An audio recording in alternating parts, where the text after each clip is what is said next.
Polk does let it go check, check, and he scoops a gigantic pot, 100 big blinds with king high. It's always nice whenever you scoop a 100 big blind pot with the king high on the river. You don't expect that to happen too often. Hello everyone, I'm Jonathan Little. I'm back with another hand from the 200-400 battle between Doug Polk and Daniel Negreanu. They are playing the Cadillac of poker, no limit, Texas variety. Here we are. Daniel Negreanu is dominated again since they started playing in the virtual felt. It's been all Doug Polk. That said, we're only about 1,000 hands into the match, so lots and lots of poker yet to play. Here Doug Polk raises it up with the king jack of diamonds, and then Negreanu opts to 3-bet with the king four of hearts. You may say 3-bet the king four of hearts. That's pretty aggressive, right? And turns out, not really. If we look here at Negreanu's preflop strategy, we see that king four suited opts to 3-bet 20% of the time. That's what the little 0.2 here means. And it calls the other 80% of the time. So certainly viable. I'm not sure if Negreanu is randomizing his play using a random number generator or if he is just randomly picking, but it's certainly viable to 3-bet the king four suited some portion of the time. Back around to Doug Polk, he's going to have the king jack suited. That's a call 98% of the time. He can 4-bet it 2% of the time, but you're going to be calling the king jack suited. It flops great, and you want to keep your opponent in when they are very, very dominated. If these charts are unfamiliar to you, if you don't already have these charts, if you don't own them, I'm giving them to you for free. Go to pokercoaching.com/HUNL. Don't guess about what to do. Download the charts and make sure you're at least starting out playing good, fundamentally sound poker. Again, pokercoaching.com/HUNL. We'll put a link below this video. All right, easy call for Doug Polk. Flop comes ace, 9, 5. This is a spot where Negreanu should probably bet small and frequently, and that is the strategy he seems to be implementing. If he bets small and frequently every single time, he's not really playing like the solver recommends. He's playing pretty close, but not quite. For simplicity, though, it's probably okay to just bet small and frequently. Let's take a look at what the solver does recommend in this scenario. Notice solver actually recommends checking 10% of the time, which is a real number. If we are playing heads up and your opponent does check the appropriate 10% of the time and you don't, they're going to extract a little bit of value in this spot. Whenever you're playing heads up, you have to realize that if your opponent plays closer to GTO in spots than you do, then they're just going to make more money than you across the board just by playing closer to GTO. So if let's say Negreanu's, 10% off of GTO, but Polk is 2% off of GTO, Polk's just going to have money pushed his direction on average in the long run. So anyway, this is a spot where Negreanu does seem to be just betting small and frequently. As you see, that solver recommends that as well, 72% of the time. But this 18% of the time, you should be betting big. Also, 10% of the time, you should be checking. Negreanu's king four, as we can see here, actually does a little bit of mixing between checking, betting small, and betting big. Other hands that really like to bet big, remember the flop is ace, 9, 5. Okay, remember ace, 9, 5, hands that bet big, ace, king, and ace, queen for very good mate hands. And then these sporadic low equity hands, right? Like queen, jack, queen, 10, jack, 10, 10, 8, 8, 7, 8, 6, 7, 6. These are all hands that lack showdown value, but if they have a backdoor draw, backdoor flush draw, they are going to be viable candidates to bet big because you'll be able to bet big on the turn every once in a while whenever you pick up additional equity. And hands like, jack 10, if they turn a king or a queen or an 8 or a 7, they pick up a gut shot. If they have like jack 10 of hearts, they get a heart. They're pretty happy.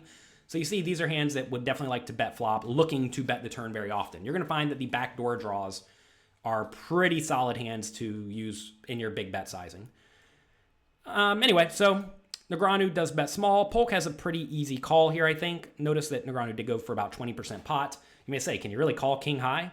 Well, it turns out you can actually call with quite a bit in this scenario when you're getting very good pot odds. Notice here, Polk should only fold 14% of the time. Notice hands like queen jack offsuit. Just queen jack offsuit on ace 9 5 should call a decent chunk of the time. Jack 10 for that backdoor straight draw, that's it, should call a decent amount of the time. Notice hands like 8-7 for a gut shot stick around. Notice hands like 4-3 for a gut shot stick around. Notice hands like queen 6. Usually folds. Calls when it has backdoor draw. So anyway, this is a spot where Doug Polk should be calling a lot of the time. Notice his raising range is just his best hands. Plus, again, some of these sporadic backdoor draws. The backdoor draws are hands that you can occasionally raise. This is a spot, again, though, where I think a lot of people just don't raise with anything or don't raise very often. They either call or fold, or call a ton or fold. But again, if you're playing against someone who does put in the 50% pot raise 13% of the time and you don't, they're getting a little bit of value from you in these scenarios. You always have to ask, like when you're playing poker, am I trying to play a simplified strategy that I can implement perfectly that's, close to GTO, or am I trying to implement the GTO strategy? And whenever you are playing against the vast majority of players, like 99.9% of them, playing a good, strong, simplified strategy is more than you need to do. You definitely don't need to copy the solver and spend infinite time learning the ins and outs of every single common spot. It's a bit overkill to some extent. But when you're playing against literally the best players one-on-one, if they play close to the solver, because remember, they've devoted their life to learning this game, and you are not playing quite as close to the solver, you're just going to get crushed in the long run. So anyway, this is a spot where Negreanu does bet small. Polk's obviously going to call. Turns at 2 of hearts, and now this is an interesting scenario. Notice Negreanu now has a gut shot and a flush draw. Take a second. Ask yourself what you would do in this spot. And actually pause the video and write in the comments below. Would you check? Would you bet small? Would you bet medium? Or would you bet gigantic? Take a second, think about it, and commit to this. Doing this exercise will go a long way to helping you improve your poker skills because you're going to see if you were right or wrong. And if you're right, well, good. And if you're wrong, figure out why and improve your skills. We actually have a ton of quizzes, over 1,000 of them, at my training site, pokercoaching.com, where we ask you how you'd play every single decision in over 1,000 hands with explanations about every single action by me and the other world-class pros at pokercoaching.com. So make sure you check that out. You can actually get a free membership. It costs you $0. pokercoaching.com/free. So go and check out that membership.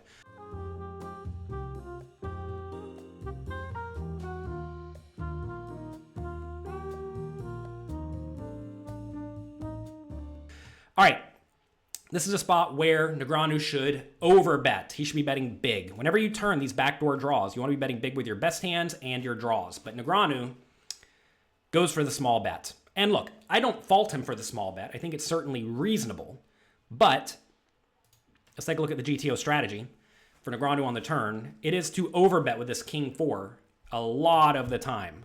A lot of the time. Also, King 3, right? Basically same hand with a gut shot, is overbetting very, very frequently. Other hands that overbet, like I said, your best hands that are almost always good, hands like ace, jack, and better, plus a bunch of flush draws. Notice all of these selections of dark red here are mostly flush draws. Also like 9-5 for 2 pairs betting. 8-7 and 7-6. 8-7 and 7-6 are gut shots, so notice the vast majority of the gut shots are betting big.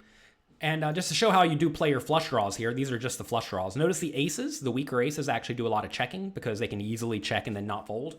But all of these that lack showdown value, like the King 4, King 6, King 7, King 8, Jack 7, 8-4, right? All of these that have a little bit less showdown value opt to bet big virtually every time, or the vast majority of the time. We see King 4 actually does split it a little bit. King 3 actually splits it a little bit too. But for the most part, a big bet is going to be preferred. And it would be even preferred more if Negreanu had a little bit less of a premium draw in that, right here he has a gut shot. So this is a spot where he probably should have bet big. And then Polk elects to raise. Oh boy, what is happening here?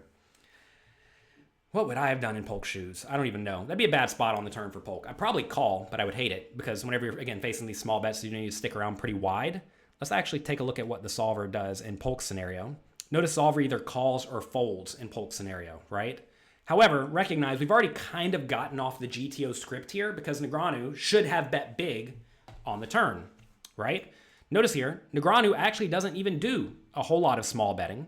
When he does do the small betting, though, it's usually either super duper nut hands like pocket aces or a bunch of very marginal hands like weak aces. We see some like middle pairs, right? And I'm betting Polk probably assumed Negreanu had a lot of these weak hands whenever he was betting. That said, if he has a lot of these weak hands, Polk still should have just called with the King Jack, but I bet he thinks that Negreanu would fold those hands to a raise.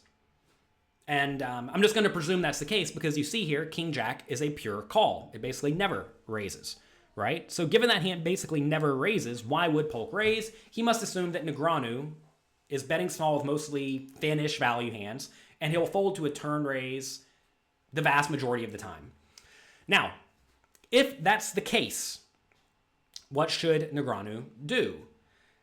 we saw in the live portion of this match that they played on Poker Go that Negreanu was doing a lot of inducing of bluffs. He seemed to think that Polk would be over bluffing. And to be fair, maybe that's true, right? Right here, Polk is very clearly over bluffing with his hand. If you think your opponent is bluffing too often and you have a hand that can't really win at the showdown, at least I would presume it's not going to win at the showdown, because what's happening here is, let's say Polk is raising with, like, I don't know, 8-7 or something. If Negreanu calls, Polk is still going to bet the river and make Negreanu fold out his hand. Let's actually take a look. Does Polk even raise 8-7 here? Like, not really, right? Because he's getting such a good price. What should he raise with facing a small bet? Just his best value hands plus some sporadic bluffs, like 4-3, 7-4, etc. So Polk should be raising some very, very, very low value hands. So if you think Polk is raising these very, very low value hands, that you probably won't be able to call a river bet with. Maybe you're supposed to just go ahead and jam immediately. And if you think he's over bluffing, but with some hands that either have equity or will jam you on the river, and you probably don't want to be check calling out of position for a pretty big bet on the river with king high, no kicker, this is a spot where I think Negreanu needs to rip it in. I don't like the play. It feels pretty gross, but you have to think, how is this hand going to play out? Because he has another problem where if he does river heart, he may not even get paid. Like, imagine Polk does have ace-5 for a very clear raise. If he calls and the river's a heart or a 3, it's just going to go check a lot of the time and he doesn't get paid off. And whenever Polk does have a hand like 8-7 or whatever he's over bluffing with, I guess 4-3 is nuts. Did I say 4-3 was a bluff? 4-3 is a nuts. I'm such a fish. I can't read the board sometimes. High quality video, am I right? Okay. Whenever Doug Polk is bluffing in the scenario with a low showdown value hand, he's just going to end up bluffing Negreanu out of the pot on the river. Okay? So this is a spot where I think Negreanu needs to jam. He does opt instead to call, though. And I don't really love this play. Again, you can't really take too much from the solver at this point because we're kind of far off the script already, given Negreanu opted to bet small, the hand that often bets big. Interestingly enough, though, if he does have king 4, he should fold. But again, these king 4s are almost entirely king 4s without two hearts. So you can't really look at this and think, oh, he should have folded, because you see this tiny sliver of calls. Those are all the sporadic hearts that he has left, like almost none, but they're there. Okay. Now we get to the river. River's a 10 of diamonds. Negreanu checks, and Doug Polk with his king high. It's a pretty cool spot. I'm not actually sure what I would do if I somehow found myself in this scenario with king high. I gotta presume I probably would have just ripped it in, but again, that probably would have ended up being wrong, because if we look at what the solver does here, king jack, the tiny portion of the time that Polk has it, opts to check. I know you can't really see it, but it says 95% of the time Polk should check this hand. Notice that the hands that he is betting are all of these low showdown value hands, right, that can't win at the showdown, whereas solver thinks this hand actually does win at showdown some tiny fraction of the time. Not all that often, but often enough, and that's because some of the draws that Negreanu had missed, like random 8-7 of hearts or whatever you could possibly have here. And Polk does let it go check, and he scoops a gigantic pot, 100 big blinds with king high. It's always nice whenever you scoop a 100 big blind pot with the king high on the river. You don't expect that to happen too often, but it does.